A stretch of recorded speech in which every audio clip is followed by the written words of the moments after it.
Tata cara wudhu yang benar menjadi suatu keharusan bagi setiap umat muslim. Hukum melaksanakan wudhu ialah wajib, sebagai bentuk mensucikan diri dari hadas sebelum menghadap dengan Allah Subhanahu wa taala. Dari Rasulullah Shallallahu alaihi wasallam bersabda, salah satu seorang di antara kalian tidak akan diterima apabila ia berhadas hingga ia berwudu. Hadis riwayat Abu Hurairah. Dalam kitab suci Al-Quran, surah Al-Maidah ayat 6, Allah berfirman, hai orang-orang yang beriman, apabila kamu hendak mengerjakan salat, maka basuhlah mukamu, kedua tanganmu sampai siku, dan sapulah kepalamu serta basuhlah kedua kakimu sampai mata kaki. Tentu saja harus dipelajari sejak dini supaya terbiasa hingga dewasa kelak mengenai tata cara wudhu yang benar sesuai dengan syariat Islam. Betapa luar biasanya kebaikan Allah memberi hadiah terhadap para hambanya yang hanya dengan cara yang cukup sederhana seperti wudhu.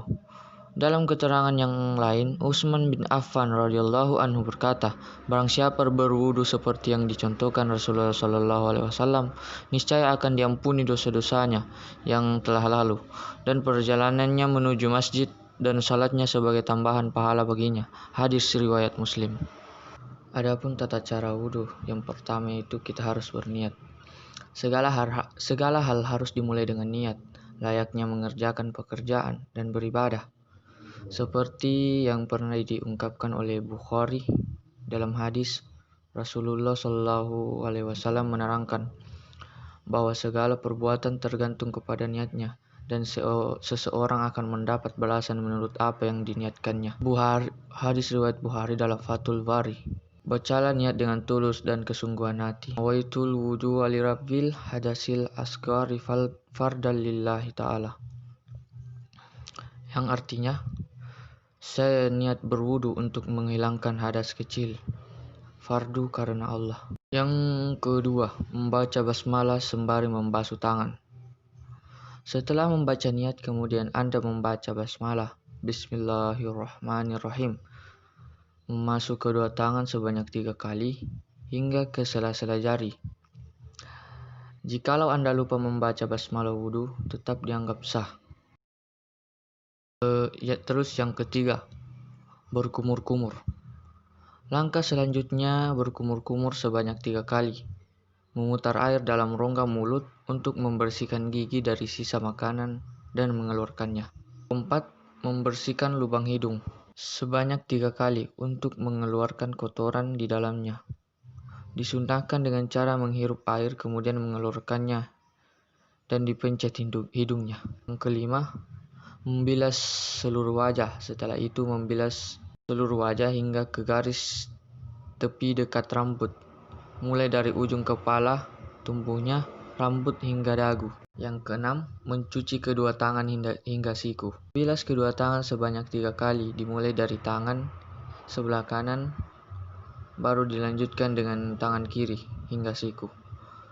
Yang ketujuh, mengusap kepala dari depan hingga belakang sebanyak 3 kali. Ali bin Abi Thalib berkata, aku melihat Nabi Shallallahu alaihi wasallam mengusap kepalanya 1 kali. Hadis riwayat Sahih Abu Daud nomor 106. Ada yang memperbolehkan dengan cara membasuh kening hingga ujung kening atau sebagian kepala sebanyak 3 kali. Keduanya sama-sama termasuk tata cara wudhu yang benar. Yang kedelapan, membersihkan kedua daun telinga secara bersamaan antara kanan dan kiri.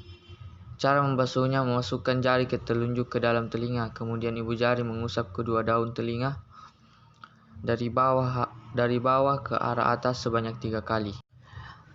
Yang kesembilan, membasuh kaki hingga mata kaki. Tata cara wudhu yang benar selanjutnya ialah membasuh kedua kaki hingga di atas mata kaki sebanyak 3 kali. Dimulai dari kaki bagian kanan terlebih dahulu, baru kaki bagian kiri.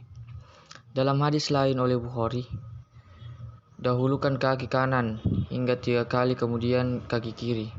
Dan saat membasuh kaki, Rasulullah menggosok jari kelingkingnya pada sela-sela jari kaki. Hadis riwayat Bukhari, Fathul Bari, dan Muslim. Pastikan setiap lipatan di sela jari dan tumit belakang seluruhnya berkenaan terkena dengan basuhan air. Gosoklah kaki Anda supaya seluruh telapak kaki basah sempurna.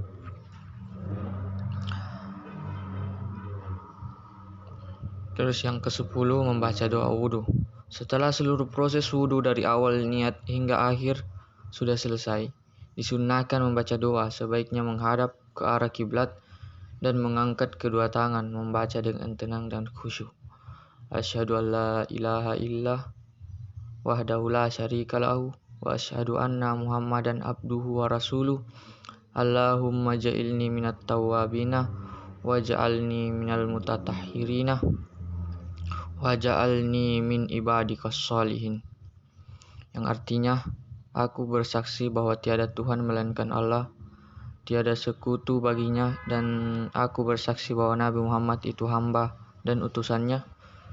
Ya Allah, jadikanlah aku dari golongan-golongan yang bertaubat, dan jadikanlah aku dari golongan orang-orang yang bersuci, dan jadikanlah aku bagian dari hamba-hambamu yang saleh. Adapun syarat wajib wudhu, yang pertama yaitu beragama Islam, yang kedua suci dari hadas kecil dan hadas besar, yang ketiga dapat membedakan yang baik dan buruk, yang keempat tidak ada apapun yang mengubah sifat air dan mencegah air masuk pada tubuh seperti riasan, anti air, cat kuku, dan sebagainya. 5. Mengetahui mana yang sunnah dan mana yang wajib. Yang keenam, air untuk berwudu merupakan air bersih dan suci, atau tidak tercampur bahan lainnya. Adapun hal-hal yang membatalkan wudu. Wudu kita menjadi batal atau tidak dianggap sah jika melakukan hal-hal sebagai berikut, yaitu 1. Mengeluarkan sesuatu dari lubang kemaluan seperti kentut, buang air besar, dan kencing. Yang kedua, hilang akal karena gila, tertidur, pingsan, atau mabuk. Yang ketiga, menyentuh bagian kemaluan dengan telapak tangan atau jari yang tidak memakai penutup. Yang keempat, bersentuhan dengan lawan jenis yang bukan mahramnya, antar kulit, dan tidak memakai penutup. Yang kelima, memakan daging unta, makan babat, hati, lemak, atau ginjal juga bisa menyebabkan wudu menjadi batal dan harus mengambil wudu lagi.